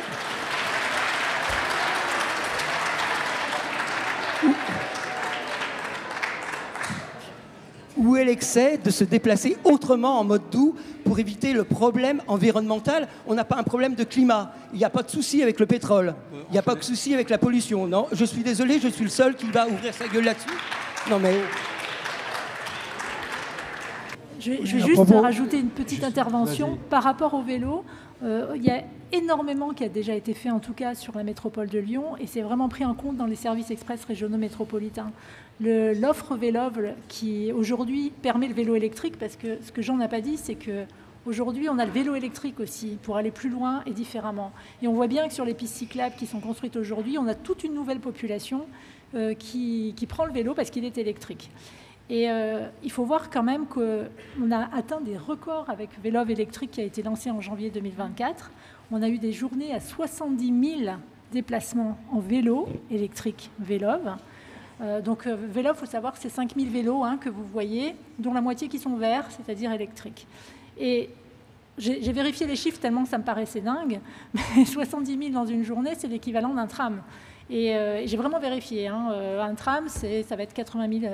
80 000 entre 35 et 95 000, donc 80 000, 70 000 par jour, c'est énorme. Donc on voit bien qu'il y a un engouement à faire du vélo, il est certain. que c'est une histoire d'équipement maintenant, d'équipement entre la sécurisation de ces autoroutes à vélo. Alors, on peut peut-être les critiquer, mais ça existe depuis très longtemps dans les pays nordiques. Tous les étudiants qui sont là, qui vont partir en Erasmus, au Danemark, en Finlande, etc. Moi, j'en vois plein dans mon quotidien des jeunes étudiants consultants, et ils nous racontent tous ces autoroutes à vélo qu'ils ont connues. Je crois qu'on y vient tout doucement. C'est une histoire de culture, c'est une histoire d'équipement. On est attaché à la voiture, et c'est normal, parce qu'elle rend d'innombrables services. Et pour celui qui, en ligne, a demandé quelle était l'application, c'est Rome de Rio. Ouais. Voilà, je ferme la parenthèse pour celui qui était en ligne. Et sinon, voilà, le vélo, c'est au cœur, de toute façon, du CERM, mais comme le covoiturage, comme l'autopartage, parce qu'on n'a pas eu le temps d'en parler. Et puis même si c'est polémique, les trottinettes, voilà, ça rend des services. Ouais. Je ne le dis pas trop fort, mais... Monsieur ? Oui, juste pour répondre à madame, monsieur Coldefi a évoqué le chiffre de une place en TER pour 5 personnes qui veulent prendre. Donc je ne vois pas pourquoi on favoriserait les personnes qui viennent en voiture par rapport aux autres. Il y en a... bien sûr. Alors je termine encore sur les parcs relais en disant que la problématique du parc relais, c'est si vous installez un parc relais à proximité d'une gare, ça a invité les gens à effectivement prendre leur voiture pour aller s'installer un petit peu plus loin et accentuer ainsi le problème de l'étalement urbain, qui est une des plaies à l'heure actuelle de la civilisation occidentale. Oui. Non, effectivement, cette question de l'étalement urbain est décisive. Et aujourd'hui, c'est là où il y a un enjeu d'aménagement et de réflexion de son aménagement du territoire. Et on voit, par exemple, moi, un exemple que j'aime beaucoup, qui m'a beaucoup marqué ces derniers mois, c'est la ville de Rosny-sous-Bois. Donc en banlieue parisienne. Le maire était ravi parce qu'il a inauguré 3 gares. Beaucoup quand même. Donc il a eu une gare de la ligne 11, donc direction Châtelet en 20 minutes, quand même le cœur de Paris, et 2 gares du Grand Paris Express. Donc il était là tout sourire dans son magazine municipal pour couper le ruban. Mais par contre, en parallèle, il a fait une grande communication sur ses panneaux JC Deco dans la rue, dans la ville, en disant moins 66% de permis de construire accordés grâce à la mairie. Trop content. Et donc, en gros, il assume, si on traduit, que l'État français et l'investissement public aillent à doter son territoire de moyens extraordinaires, mais derrière, il est en défaveur d'une densification, ou en tout cas du fait d'accueillir des nouveaux habitants qui pourront bénéficier de ces nouvelles capacités de transport en commun. Et je suis bien d'accord avec vous, le sujet, c'est en fait où est-ce qu'on décide de construire, parce que évidemment qu'il faut continuer à construire du logement, mais à des endroits précis, et certainement pas en extension et avec derrière des conduites de mobilité qui seront sur du très long terme très négatives. Parce que c'est ça aussi qui est terrible, c'est que très souvent on parle des bilans carbone des bâtiments. Et donc on fait tout l'état des lieux, le béton, etc. Mais souvent, et même majoritairement, on oublie d'intégrer dans ce bilan carbone la question des mobilités induites. Et donc, aujourd'hui, on a vraiment une sorte de trou béant dans la question de la géographie et de la localisation de ce qu'on va proposer dans l'aménagement du territoire. Et c'est pour ça, et je suis bien d'accord, et typiquement à Paris, par exemple, et pour aller dans votre sens, moi, je pense que le vélo est évidemment une solution stratégique pour nos territoires, et d'ailleurs à toutes les échelles, et que ça peut d'ailleurs correspondre à des pratiques du quotidien comme de voyage, de tourisme, etc. Et que ça va même s'adapter. Nous, à Paris, par exemple, maintenant, on a même des plombiers qui ont développé leurs activités cycloplombiers, etc. Donc, les choses se diffusent. Et on a encore 1001 ressources qu'on n'a pas explorées. On a, par exemple, nos bailleurs sociaux qui sont principalement, en plus, sur les portes de Paris, dans les quartiers populaires, autour du périphérique, qui ont plein de parkings vides, parce qu'en fait, les gens ont beaucoup moins de voitures et donc qui pourraient faire l'objet de parking relais pour toutes les personnes qui viennent et qui ensuite peuvent laisser leur voiture et là prendre les transports en commun. Donc toutes ces choses-là, mais c'est pour rejoindre ce que dit Jean, c'est que c'est vraiment une complexité multimodale à agencer et sur laquelle on a besoin de sortir un peu des postures de principe et d'avoir des véritables données pour des services adaptés aux besoins des utilisateurs. Oui. En complément, en fait, cette question d'étalement urbain, elle est pas si simple. Une ville, quand elle se développe, elle le fait de 2 manières. Soit elle le fait verticalement, donc on densifie, on construit des hauteurs, soit elle le fait horizontalement. Évidemment, c'est toujours un mix des deux. En France, donc toutes les villes s'étalent. Quand elles se développent, elles s'étalent. C'est inévitable. C'est l'histoire des villes. En France, on a fait de l'émiettement urbain. C'est-à-dire qu'on n'a pas étalé autour des axes de transport ou autour des polarités, par exemple des gares. On l'a fait un peu partout. Pourquoi? Parce qu'en France, on a 35 000 communes. C'est l'émiettement communal. Vous regardez sur l'aire urbaine de Lyon, on a 520 communes. C'est extrêmement mité. C'est-à-dire que chaque maire a géré... On a décentralisé avec la décentralisation le permis de construire. Et donc les maires, voilà. Donc les maires agriculteurs, quand ils ont vu arriver ce dont je parlais, là, qui venaient des villes, ils ont vendu des terrains qui valaient 0,5 € le mètre carré à 100 €, donc ils sont devenus millionnaires, ils étaient très contents, mais ils sont aussi devenus minoritaires. Donc derrière, ces gens-là ont commencé à dire, bah, écoutez, on va construire dans le centre, mais on va arrêter la construction. Donc ça a augmenté l'amplification de l'étalement urbain. Pourquoi? Parce que ça fait monter les prix des logements. Et le nouveau phénomène que l'on a aujourd'hui, c'est que dans les villes-centres, il y a des maires qui disent « je ne veux plus construire ». Où est-ce qu'ils logent, les gens? Où est-ce qu'ils logent? Et donc, ils ne peuvent plus dans les villes-centres, ils veulent se mettre en banlieue, ils veulent se mettre en première couronne, deuxième couronne, troisième couronne, etc. Donc, on a ce phénomène-là. Vous prenez Copenhague ou Oslo, c'est très très net, on a urbanisé autour des axes de transport et autour des gares. La règle à Copenhague, c'est ce qu'on appelle l'urbanisme en doigt de gant, donc ça c'est des axes de transport en fait, c'est très net sur Copenhague, vous prenez les photos aériennes. La règle c'est de dire pas d'urbanisation à plus de 500 mètres ou 1 km d'une gare. Voilà. Proposez ça aujourd'hui au maire de France, vous allez voir le succès que vous allez avoir. Mais en tout cas, c'est clair que c'est un peu ce que disait, enfin c'est ce que disait Lily Manson. Si vous voulez moins de voitures, il faut plus de densité. En fait, est-ce que tout le monde veut de la densité? Voilà. Et si on veut éviter que les villes soient engorgées, saturées par l'afflux de voitures qui viennent de l'extérieur du fait d'un manque de transport, il va falloir quand même qu'on réfléchisse aussi à la cohérence entre ces politiques de mobilité et ces politiques d'urbanisme. Pour le dire autrement, sur les SERM, les fameux SERM, donc les projets de RER métropolitains, on devrait, si on met de l'argent là-dedans, on ne peut pas mettre de l'argent là-dedans sans revoir les politiques d'urbanisme et de logement. C'est-à-dire qu'il faut développer du logement autour de ces polarités et il faut interdire les constructions en dehors, suivant un rayon en temps ou en kilomètres, autour de ces polarités. Donc vous voyez que ça c'est quand même une révolution dans les politiques publiques, à la fois sur le fait de faire ça et puis de dire il va falloir qu'on réfléchisse à une gouvernance non plus à l'échelle de la commune ou de la métropole, mais de l'aire urbaine, si vous voulez. Parce que l'aire urbaine, c'est l'espace de vie des Français. C'est là où j'habite et là où je travaille. Et nos espaces politiques, nos communes, on va voter dans 6 mois. Vous verrez que ça sera très peu présent dans le débat. On aura des débats caricaturaux, voiture versus vélo, etc., qui ne mènent à rien. Alors que le vrai sujet, c'est ça. C'est comment je réconcilie les espaces de vie des Français avec les espaces politiques. Le vrai sujet de la décentralisation, c'est ça. J'ai une question en ligne justement qui peut poursuivre cette question-là. Il y a beaucoup de questions sur Lyon, mais je pense qu'on peut l'adapter à peu près toutes les villes. C'est comment Lyon peut-elle devenir une ville sans voiture, sans aggraver les inégalités sociales et territoriales? Wow.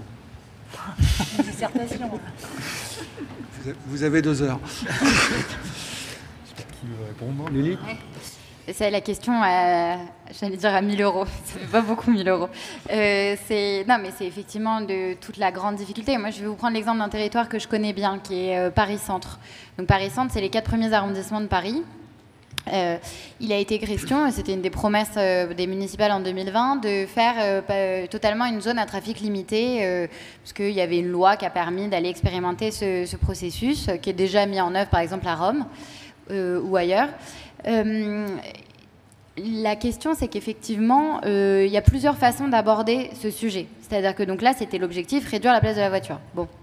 Derrière, soit on fait, par exemple, on met en place, et le maire l'a fait pendant un temps parce qu'il n'avait pas encore véritablement de compétences dessus, donc il y a des interdictions de passer pour les voitures, mais il fait une carte résident. Et donc là, tout d'un coup, les gens qui sont résidents, eux peuvent passer. Ça permet qu'effectivement, si vous avez des courses ou un parking ou quelque chose, vous puissiez passer. Seulement que là, on voit que ça commence quand même à se rapprocher assez dangereusement de ce certains qui connaissent bien les sujets de géographie vont appeler les gated communities. C'est-à-dire que, grosso modo, si tu habites là, tu as le droit d'accéder, bon, ça semble logique, mais effectivement, accéder avec ta voiture, oui, non, pourquoi, enfin, que tu commences à rentrer là-dedans, c'est quand même que tu réduis en termes d'accès, tu es un peu moins ouvert au monde, aux visiteurs, etc. Sachant qu'on est dans un territoire qui passe de 1 à 10 dans la journée, en termes de 1 étant les gens qui y vivent et 10, c'est les gens qui le fréquentent par jour. Donc le rapport est énorme, c'est-à-dire que c'est principalement un territoire véritablement qui appartient presque, on pourrait dire, aux gens qui n'y habitent pas. Donc ça pose effectivement une véritable question d'exclusion, de division territoriale. Et après, tu as évidemment d'autres façons, et c'est d'ailleurs celle que le maire a finalement adoptée, c'était d'adopter un plan de circulation qui est tellement pénible qu'en vérité, il faut vraiment avoir envie de venir, quoi. C'est-à-dire qu'il a mis en tête bêche 40 000 sens uniques qui font que, très franchement, tu peux connaître le quartier par cœur, tu ne comprends plus rien. Et donc, techniquement, tu as encore accès. Si tu as besoin d'aller quelque part, tu vas finir par y arriver, mais ça ne peut plus être le réflexe. Et ça n'est pas un raccourci, aujourd'hui, de traverser Paris-Centre. Je ne sais pas encore si c'est la bonne et définitive façon de faire, mais en tout cas, ça permet de sortir de ce biais d'exclusion, voilà, et de garder cette opportunité. Mais peut-être, Jean, tu veux... Non, mais je crois que c'est... En fait, si vous voulez, si on enferme le débat voiture versus vélo, vélo versus transport en commun versus piéton, etc., on rétrécit considérablement le champ de la pensée. Le vrai sujet, c'est ce que vient de dire Lily Munson, c'est l'accès à la ville. Le vrai sujet, c'est l'accès à la ville. Il faut garder cette accessibilité à la ville. Une ville n'appartient pas qu'à ses résidents. Il y a des tas de gens qui viennent en ville pour travailler, se soigner, se divertir, etc., se rencontrer. Et donc, la question sur les mobilités, c'est comment j'assure l'accès à la ville pour tous, il faut que ça soit démocratique, hein, en minimisant l'impact sur ce qu'on appelle des biens communs. On est sur les journées de l'économie, les biens communs, c'est des biens publics rares. Et on a 3 biens communs. On a l'espace public en ville, la voiture. La voiture, pourquoi elle a autant de succès partout, hein, y compris aux Pays-Bas ou à Copenhague, où elle fait 80% des kilomètres? C'est parce que ça permet d'aller partout, tout le temps, à des vitesses assez élevées et à des coûts assez bas, contrairement à ce qu'on pense. Pourquoi? Parce que les Français achètent des voitures d'occasion et c'est effectivement, de ce point de vue-là, assez performatif pour eux. Mais en ville, elle occupe énormément d'espace. Et donc, c'est le vrai sujet. Donc, en ville, c'est un problème. C'est pour ça qu'on a fait les berges du Rhône. C'est pour ça que vous regardez toutes les villes en France, les places majeures des centres-villes, ça date d'il y a 40 ans. C'est une politique qui a commencé il y a 40 ans. On a réduit l'espace alloué à la voiture pour embellir les centres-villes. On l'a fait, la place Vendôme à Paris, la place du Capitole à Toulouse, etc., sur les berges du Rhône à Lyon. Le deuxième bien commun, ce sont les fonds publics qui sont rares, et ça, on commence à s'en rendre compte. C'est les points essentiels sur lesquels, et puis évidemment, le troisième bien commun, c'est le quota de CO2 pour rester en dessous de 1,5 degré, si tant est qu'on y parvienne. Et donc, il faut reformuler la question comme ça. Donc, c'est à la fois une question, j'allais dire, sociale, d'équité territoriale, mais aussi de dynamisme économique de nos aires urbaines. Comment faire en sorte qu'elles fonctionnent mieux, qu'elles soient moins thrombosées, plus agréables à vivre. Voilà, on sort des débats un peu binaires quand on commence à raisonner comme ça, et c'est comme ça qu'il faut, je pense, prendre le sujet. Si je peux me permettre, juste pour répondre, typiquement c'est une question piège. Il n'a jamais été question d'exclure la voiture de Lyon. Tout à fait. Jamais. Donc si on répond à cette question, on se met dans une situation qui est intenable. Bien sûr. Par contre, réduire la place de la voiture, mettre des rues, des écoles où la voiture n'a pas accès, ça, c'est quelque chose qui est souhaitable.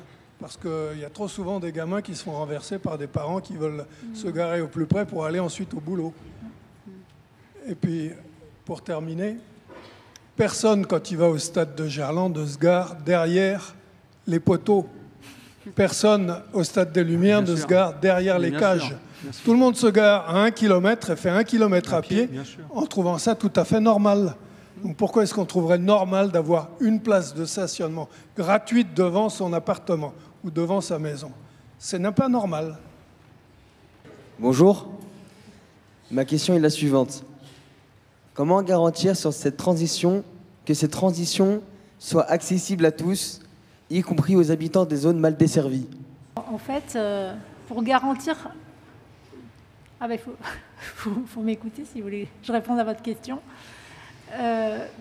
Pour garantir justement que ça soit accessible à des habitants de zones non desservies, il y a tous les projets qui sont aujourd'hui, ce que j'expliquais tout à l'heure, de services express régionaux métropolitains, qui sont là pour affiner les réponses qu'on apporte à des territoires d'influence de la ville. Donc, comment? En maillant mieux en vélo, en maillant mieux en piste cyclable, en mettant en place des navettes, en augmentant les fréquences. Quand on dit qu'on essaye de passer certaines fréquences TER à 15 minutes, c'est justement pour permettre à ceux qui sont au plus loin de pouvoir se servir des aménités de la ville. Mais on ne pourra jamais garantir dans des territoires complètement non denses la même qualité de transport en commun qu'en ville, parce que ça n'a pas de sens, on ne peut pas massifier. Donc on est obligé de faire autrement. Et autrement, il ne faut pas sous-évaluer le covoiturage, il ne faut pas sous-évaluer l'autopartage. Il y a d'autres manières de faire qui sont, elles, nouvelles. Je pense qu'on n'a pas pris la mesure de tout ce qu'elles pouvaient nous apporter, peut-être parce qu'on n'a pas les habitudes, et on n'a peut-être pas les outils et les réflexes pour utiliser ces modes de transport-là, mais ils existent. Et là où on est très étonné, c'est qu'il y a certaines communautés qui s'en sont saisies pour différentes raisons culturelles, parfois vraiment dans des territoires non denses ou des territoires montagneux où depuis très longtemps, par exemple, on est confronté à l'absence d'offres. Et il y a d'autres endroits où, et parfois dans le périurbain, où on en est encore loin parce qu'on a encore ce réflexe du véhicule individuel, mais qui n'est plus complètement adapté à la situation, à cause de la congestion des parkings, à cause du coût de la vie, même le coût d'un véhicule particulier. Alors il y a toutes les notions de coût qui... Mais il est quand même relativement élevé. Quand vous rajoutez l'essence, les assurances, la maintenance, l'achat, vous arrivez près de 5 000 €, quoi. C'est faux. Alors, c'est très variable selon le véhicule qu'on a, c'est très variable selon les kilométrages qu'on fait, et c'est très variable selon le prix de l'essence à l'instant T. Mais voilà, il y a des alternatives, elles sont faibles, mais on y travaille. D'autres questions peut-être? Non, mais la question dans les espaces périurbains, en tout cas des espaces de faible densité, j'étais élu en communauté de communes dans le périurbain lyonnais, communauté de communes des Pays de l'Arbrelle. Si vous voulez, la voiture, ce n'est pas un problème, c'est une solution pour des tas de gens. Pourquoi? Parce qu'on n'a pas les problèmes de congestion qu'on a en ville. Par contre, on s'intéresse à ceux qui ne peuvent pas ou qui ne peuvent plus conduire, pour des tas de raisons. Et pour ça, donc on fait ce qu'on appelle les transports à la demande, c'est quand même très coûteux. Hein. Donc on les soumet à conditions de ressources, parce que ça coûte quand même très cher, pour pouvoir garantir une mobilité pour tout le monde. Voilà. Après, vous avez... des solutions, je vous en sors une qui existe aux Pays-Bas, qui s'appelle les bird bus, les bus de voisinage. Et en fait, la collectivité achète un minibus qui ne nécessite pas un permis haute qu'un permis voiture classique, donc c'est des véhicules de moins de 9 places. Et ce sont souvent des retraités qui conduisent ça, donc c'est sur des lignes entre guillemets régulières, qui donnent 3-4 heures par semaine. Ça marche super bien. Hein. Et donc là, vous diminuez considérablement le coût du transport public et ça vous permet d'avoir des lignes de transport public dans des zones peu denses, soit en rebêtement vers des gares, soit pour faire des circuits autour. C'est des trucs comme ça qu'on devrait, je trouve, favoriser, puisque en fait, ça favorise d'abord une espèce de solidarité intergénérationnelle. Il y a des tas de gens qui ont envie de donner du temps, qui savent faire, c'est assez sympa, et ça rend service à des tas de gens.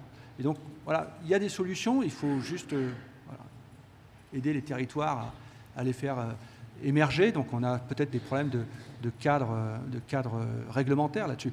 Sur le coût de la voiture, j'insiste quand même là-dessus, souvent le coût de 5 à 6 000 €, c'est l'achat d'une voiture neuve.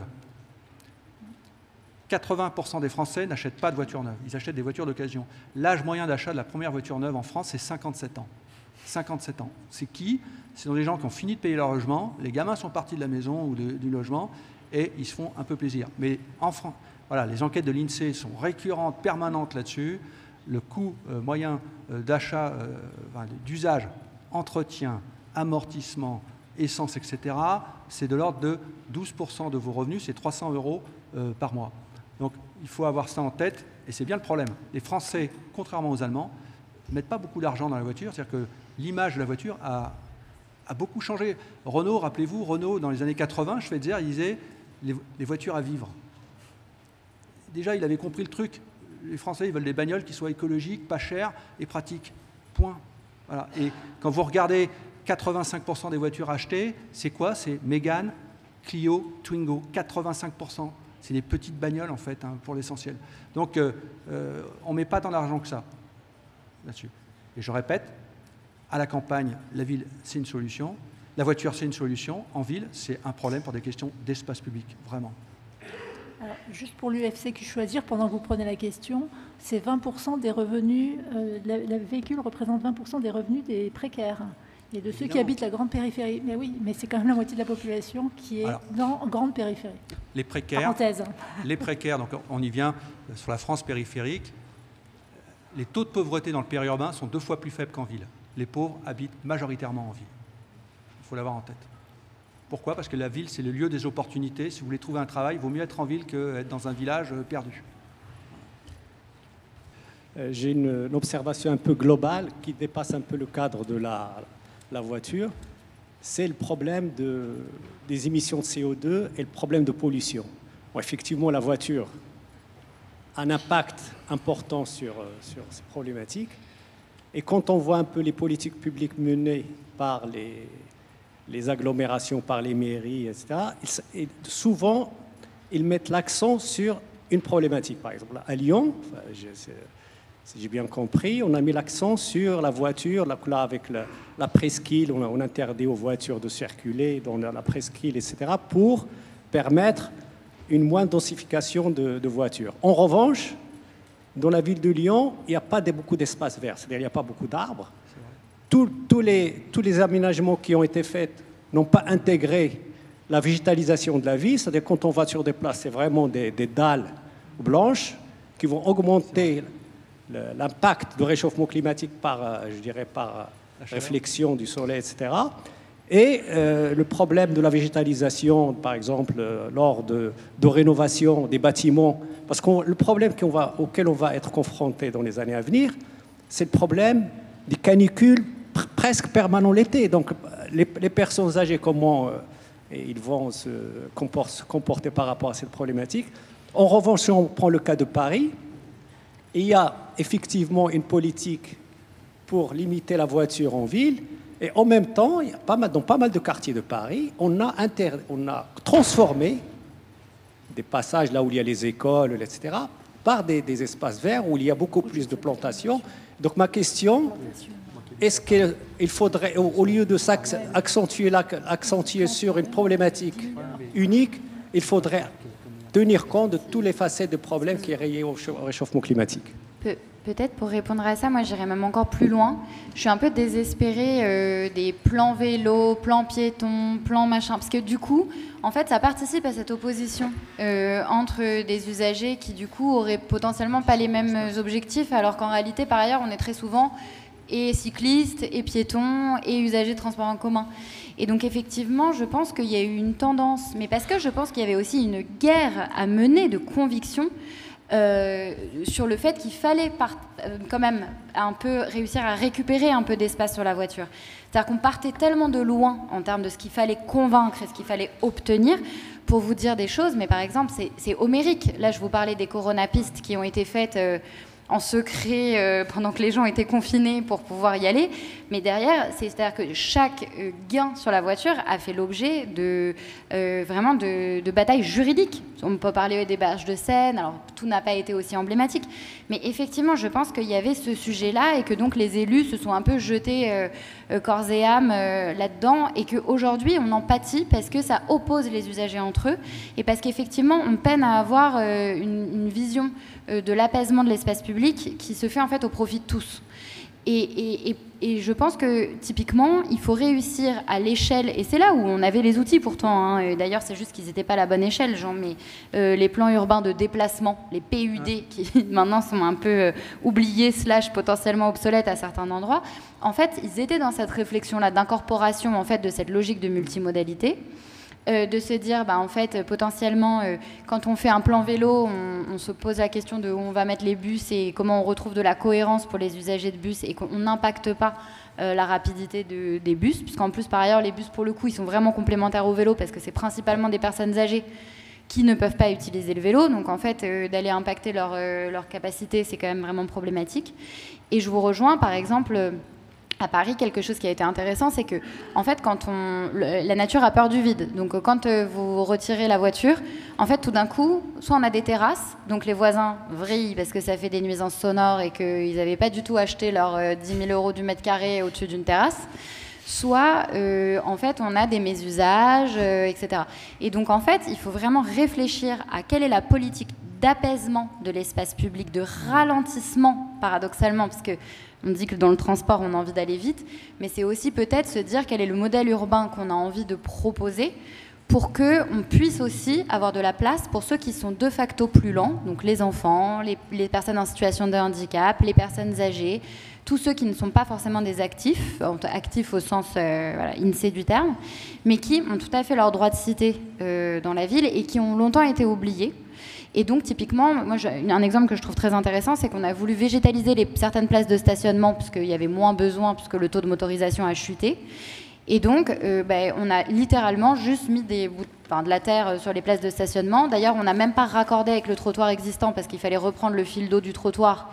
Donc c'était trop coûteux, et donc on a vraiment gardé, et ça fait comme un effet de végétalisation sur une place de stationnement, quoi.